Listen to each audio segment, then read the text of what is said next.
Beginning में देखते हैं हेरुंग एक लाइब्रेरी में होती है और वहाँ महवा को याद करने लगती है। जब हेरुंग लाइब्रेरी से आ रही होती है तो दो फीमेल हिस्टोरियन भी कॉइन लेकर खड़ी रहती है। उसके आने पर कहती है, मुझे पता है इन दिनों काफी तुम स्ट्रेस में हो, इसलिए मैं कॉइन लेकर आई हूँ। और तीनों मिलकर ड्रिंक करती है। हेरुंग अप्रेंटिस सॉन्ग दिया पूछती है। ये लोग कहती है, मैंने तो कहा था रुकने को, बट पता नहीं कहाँ चले गई। फिर सीन आता है रॉयल कोर्ट डिक्री का, जहाँ हिस्टोरियन सॉन्ग को लेकर सब बात कर रहे होते हैं। उसके बाद देखते हैं मीटिंग में सॉन्ग को हटाने के लिए कुछ स्टेट काउंसिलर पिटीशन भी पढ़ते हैं, लेकिन प्रिंस जिन कहते हैं ये सब मेरे वन साइडेड फीलिंग को लेकर हो रहा है। मैंने उससे कहा था रुकने के लिए, और अगर ब्लेम करना है तो दोनों को करे, उसको क्यों कर रहे हो। हमारे पास इसके अलावा और भी मैटर है जिसपे कोई डिस्कस नहीं कर रहा है, बट एक र्यूमर के लिए इतना बहस क्यों हो रहा है। फिर देखते हैं मैजेस्टी को ये सब जानकर सेकंड स्टेट काउंसिलर पर बहुत गुस्सा कर रहे होते हैं। इधर हिस्टोरियन सॉन्ग्स आई हुई बीमार हो जाती है, जिसकी वजह से वो रॉयल कोर्ट डिक्री में नहीं गई थी। और ये बात जब सेकंड स्टेट काउंसिलर को पता चलता है तो वो देखने आता है। इनिशियली सॉन्ग साई हुई के फादर मना कर देते हैं मिलने से। उसके बाद सॉन्ग साई हुई खुद मिलने जाती है। वो कहता है, मुझे मालूम हुआ तुम्हारा तबीयत ठीक नहीं है, इसलिए देखने के लिए आया। और साथ में कुछ मेडिसिन भी लेकर आता है, लेकिन सॉन्ग मना कर देती है मेडिसिन लेने से। लेकिन ये मेडिसिन उसके हाथ में देकर जाने लगते हैं। उसके बाद सॉन्ग साई हुई कहती है, जो करना है करो, लेकिन तुम जो चाहते हो मैं वो नहीं करूंगी। सेकंड स्टेट काउंसिलर कहता है, तुम मेरे लिए काम करती हो इसलिए कह रहा हूँ। उसके बाद वो चला जाता है। इधर प्रिंस जीन के आदमी प्रिंस जीन को इन्फॉर्म करते हैं। कहते हैं सेकंड स्टेट काउंसिलर सॉन्ग के घर गया था और बस मेडिसिन देकर आ गया। प्रिंस जीन कहता है, ठीक है मैं देखता हूँ और तुम भी उस पर नजर रखो। फिर हम लास्ट नाइट में जो दोनों के बीच में बात हुआ था वो देखते हैं, और यहाँ दोनों अपने लाइफ के अच्छे बुरे यादों को शेयर कर रहे होते हैं। जहाँ हिस्टोरियन सॉन्ग आई हुई कहती है, मुझे पता है मैं प्रिंस से शादी करने के लिए क्वालिफाई नहीं हूँ, और सेकंड स्टेट काउंसिलर ये सब जानबूझकर कर रहा है। फिर सीन आता है नॉक्सीडॉन्ग का, जहाँ सैम्बो और उसके साथ दो कोर्ट लेडी प्रिंस डाउन के बर्थडे की तैयारी कर रहे होते हैं। जब प्रिंस डाउन सोकर उठते हैं तो वो लोग उसे जन्मदिन की बधाइयाँ देते हैं। प्रिंस जिन कहते हैं, क्या जरूरी है ये सब का,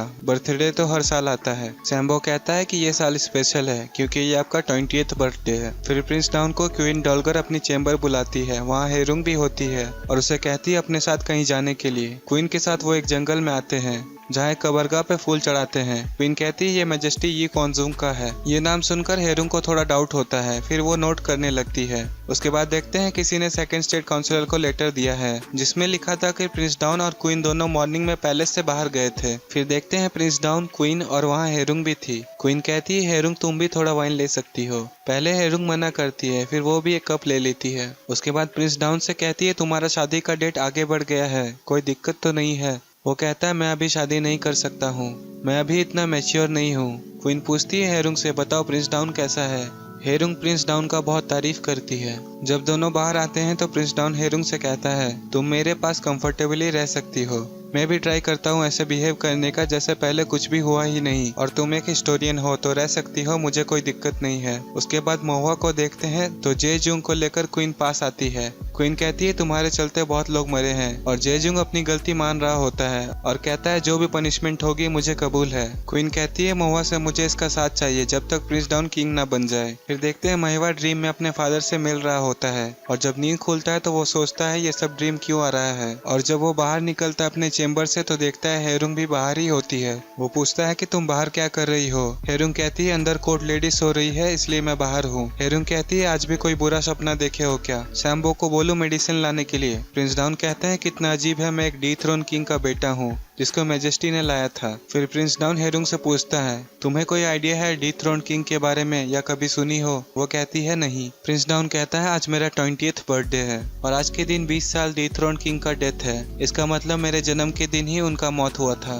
और कहता है, किसी से पूछूं तो उनका जिक्र ही नहीं करते हैं। फिर हेरुंग से कहता है, तुम थोड़ा रेस्ट कर लो, मेरा टेंशन मत लो, मैं अभी बिल्कुल ठीक हूँ। हेरुंग देखती है जेजुंग और मोहुआ को चेंबर से बाहर, तो उसको थोड़ा सरप्राइज होता है। फिर अगले दिन वहाँ से सब जोशियन आ रहे होते हैं। बीच रास्ते में सेकंड स्टेट काउंसिलर के लोग प्रिंस डाउन पर अटैक कर दिए और प्रिंस डाउन हॉर्स से नीचे गिर गया। उसके बाद देखते हैं हेरुंग को किसी तरह प्रिंस डाउन के पास आ जाती है और उसको वहाँ से सेफ जगह लाने की कोशिश करती है। जब सेफ जगह आ जाता है तो प्रिंस डाउन हेरुंग को बचा रहा होता है। इतने में एक तीर प्रिंस डाउन के पीठ पर लग जाता है और हेरुंग से पूछता है कि तुम ठीक तो हो। जब ये खबर प्रिंस जिन को पता लगता है तो वो अपने मिलिट्री के साथ प्रिंस डाउन के पास जाने लगते हैं। और जब ये बात किंग को पता चला तो वो सेकंड स्टेट काउंसिलर को बहुत कुछ बोला। उसके बाद सेकंड स्टेट काउंसिलर कहता है वो एक डिथ्रोन्ड किंग का बेटा है जिसको क्वीन डॉलगर ने उसका ग्रेव पर प्रिंस डाउन को लेकर गया था और वो अब अपना ट्रू कलर दिखा रहा है। फिर देखते हैं हेरुंग को एक बो मिलता है जो थोड़ा ब्लंट होता है। हेरुंग पता लगाने के लिए जहाँ अटैक हुआ था वहाँ गई थी। वहाँ जाकर देखी तो उसे एक तीर मिला जो थोड़ा ढीला था। और इधर प्रिंस जिन भी प्रिंस डाउन को देखने के लिए पहुँच जाता है।